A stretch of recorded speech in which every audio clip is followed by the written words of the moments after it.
More now in our top story, temper tantrums on Capitol Hill.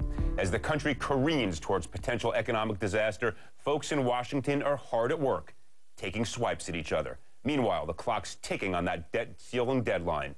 A short time ago, I spoke with a sensible voice, Republican Senator Rob Portman, about the toxic tone and whether there's any hope for consensus on a debt plan before it's too late. Senator, thank you so much for joining us this evening. You bet. Thanks for having me on, Eliot. Look, it is so clear that the rhetorical heat in Washington has just hit new levels, and I just want you to listen for a moment. You've probably already heard what your colleague, Senator Cornyn of Texas, said about the president's performance yesterday at his press conference. Take a listen. This is a grand opportunity for Democrats and Republicans to come together to do the nation's business, to be serious, not to be reckless, not to give demagogic speeches like the president gave yesterday as part of his re-election campaign. Absolutely disgraceful. He should be ashamed.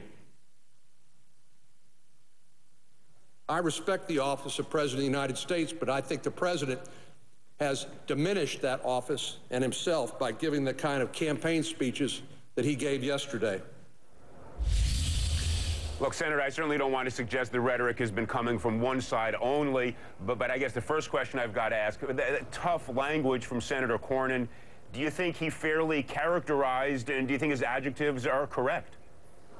Well, listen, I think the president made a big mistake because there was a big shift in his tone yesterday.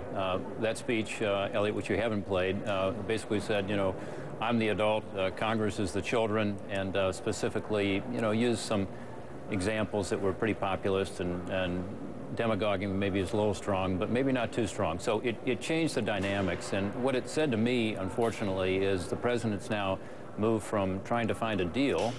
You're an executive. You know how that works. Publicly, you make statements to try to bring people together, to more of a political attack. And unfortunately, looking as though he's pointing the fingers rather than trying to get to yes. And we can't afford that. We've got to figure out a way to get through this.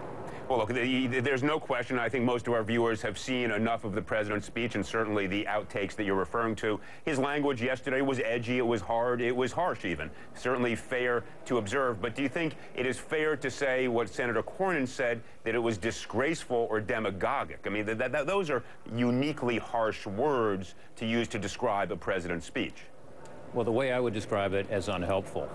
You know, it was not helpful to reaching the result we all know we have to reach, which is to reduce spending before we extend the debt limit. There are some within the Republican Party who are discounting the importance of August 2nd, who are saying, you know what, that boundary, that date can come and go. We'll pay the interest, we won't pay other bills. Are you squarely in the camp of those who accept the notion that this really is a firm deadline and we must get a resolution by that date? Well, it's a moving date, as you know, because it depends what the revenues are and what the outlays are. And Treasury's acknowledged that on Friday they're going to adjust the date again. I suspect from the data that I've seen, Eliot, that it's going to be pushed from August 2nd to August 15th or something like that. But there will be a date, and there will be a time at which we have to act. Senator, before you run, Vice President, your name's already out there being floated. What do you have to say? I'm happy where I am. I just got elected to the United States Senate after spending about 22 months on the campaign trail, and, you know, I'm fortunate to get to represent Ohio, and that's where I intend to be. All right, Senator Portman, thank you so much for joining us.